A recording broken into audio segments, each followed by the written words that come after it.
picking up another beefier EXP laner. That's why they needed to go into the carry.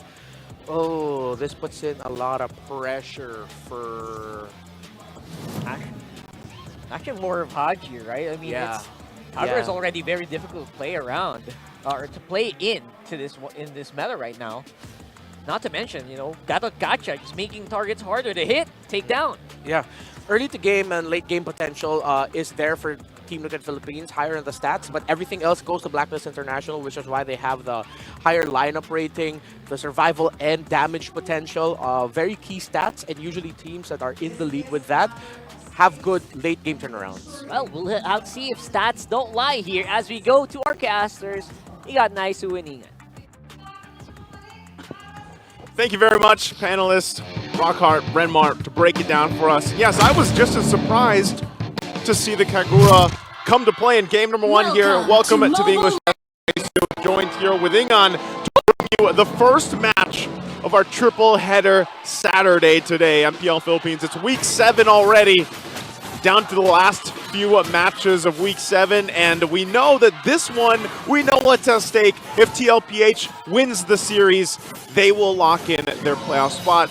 And over on the other side, Blacklist International would want to win this because they're so close, tied with RSG Philippines in the standings. Yeah, and you can hear the audience right now. It doesn't feel like the very first match of a triple header. And again, Haji with the versatility, using the Kagura. So in terms of burst, you know that Blacklist has the capability to burst down any member from TLPH. And even with the Matilda, it seems like Haji can just go for the over-aggressive style of Kagura.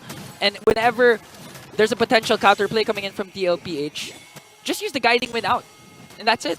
You're safe. You can use that mobility, the utility that it brings, obviously, but I don't know. I think a lot of people, like when you really look at the Kagura and where our current healthy meta is, and the fact that you have this burst potential, it could be a good usage in counterplaying against CLPH. Again, referring to the index that we saw leading into this one, the drafts were locked in.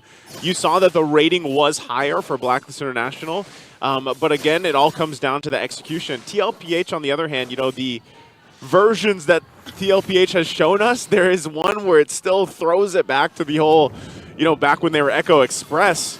Oh, hold on. Okay, so wow. JP is going to be the main focus, too, for setting things up. And that's what I was saying. Like, when they showed us that fast play style that they still have, it's scary to watch. Yeah. And in this case, of course, it's going to be a more little setup-centric. You have a Ganakacha and this Tigreal. Okay, here comes the zone coming in from Sanji.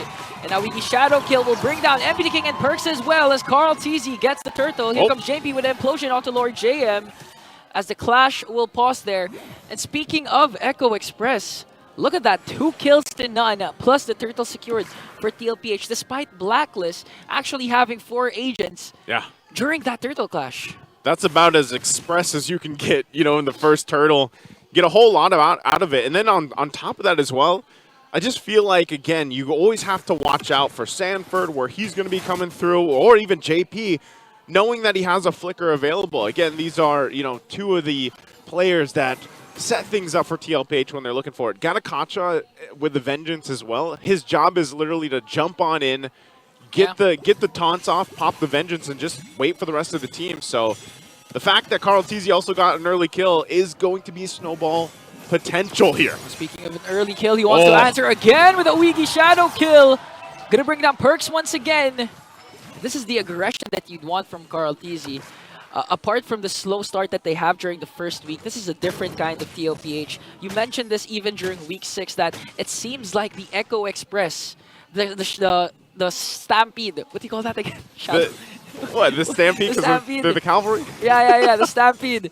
Again, sticking to their identity. And I like that you brought up Gatotkacha, because Sanford was the one who brought up the XP laners being the secondary roamers, being the front liners apart from the roam, so that the roam can be the setup person for their team. And it seems like that's what Sanford has in mind. Again, you mentioned the Vengeance with the Gatotkacha. So I feel like JP's, if ever they win, JP's going to be the MVP with his crucial setups, if ever Sanford continues to be the sandbag of TLPH.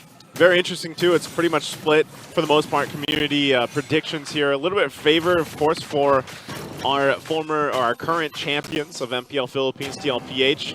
Now, again, I think the dynamic has changed a little bit. Whenever we see Carl Tizzy or, of course, Zyda there playing in the jungle right now, it's just this pure snowball for TLPH. And I don't know, like with the lineup that Blacklist is going to have here, they kind of just have to watch. They kind of have to just buckle up and wait, especially for Oheb, to get to the items he needs, because we've been talking about JP and Sand for so long because they're so tanky that you need someone to shred through that.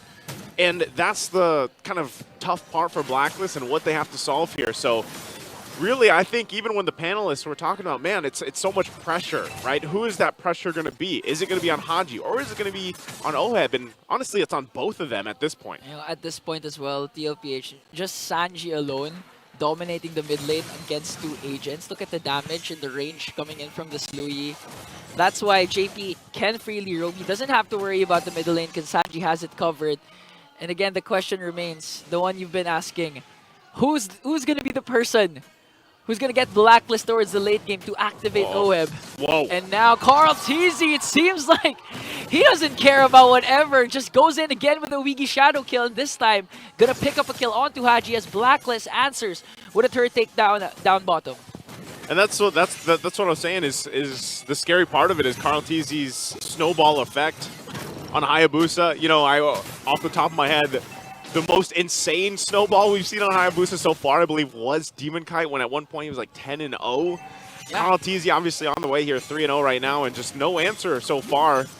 And part of that, too, is the fact that they have a Louis Yi. I mean, how many times have we seen TLPH play around the Louis Yi pick, even with it, whether it be a Hayabusa, a Klon, or what have you? Yeah.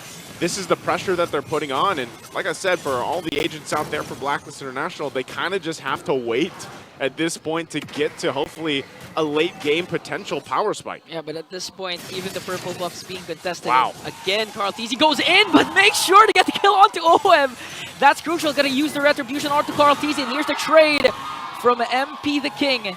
And I like that you mentioned the Louis pick, because this is actually what Blacklist used to win against RSG, the Louis and Hayabusa that they were able to execute and control the Lord dances. But right now, TLPH working on this turtle as Benny Cutie will secure it. Here comes Sanford, the Primal Wrath as well for Lord JM guiding way to save them, but JP answers right back with the implosion, making sure there is no escape once again as MP the King gets his purple buff. Man, JP, if he sees the opening, he'll take it.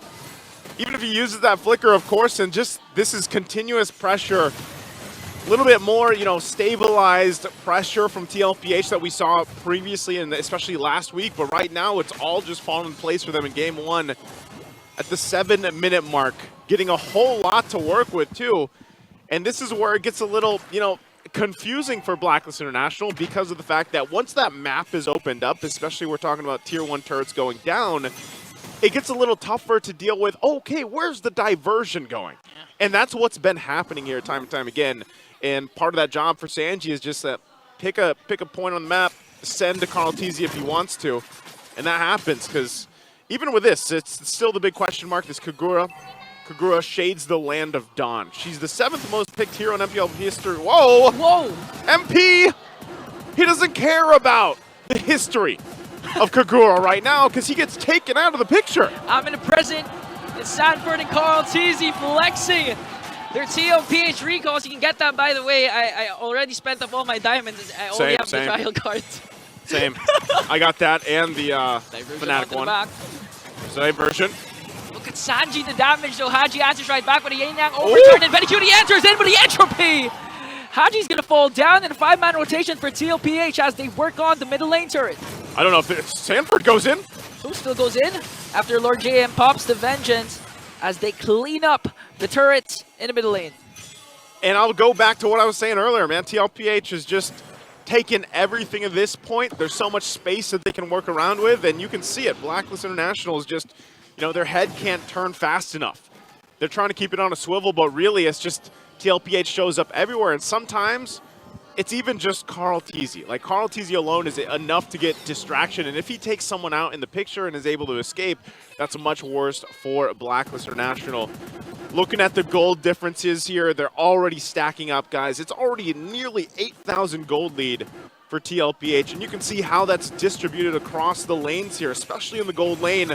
Benny Cutie Oh, that's just damage from Sanji, but Benny Cutie's damage alone earlier when we saw that in the team fight, we talked about this on desk with Leo yesterday.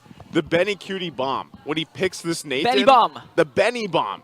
And he's already there. Like, you don't actually have to wait any longer. Like, his Nathan is scary enough at this point. Yeah, and at this point, I didn't even see if he used the Purify ones. And all his entropies so far are going in like this right now, trying to zone out Lord JM as the Lord pushes in the middle lane. Lord's here. Shield's still on the mid lane. They're going to lose that quickly. There's the conceal. KJP surveying the scene, making sure to zone out the members of Blacklist as they work on the middle lane inhibitor turret as Carl TZ pushes up top. And Blacklist are able to burst down the Lord, but the problem is, again, your late game insurance will rely on OHIB. Starting out slow, 0-1-1. And you'd expect Akari to dominate as much as possible compared to a Nolan at this point, but 3-0-0 in for Benny Cutie.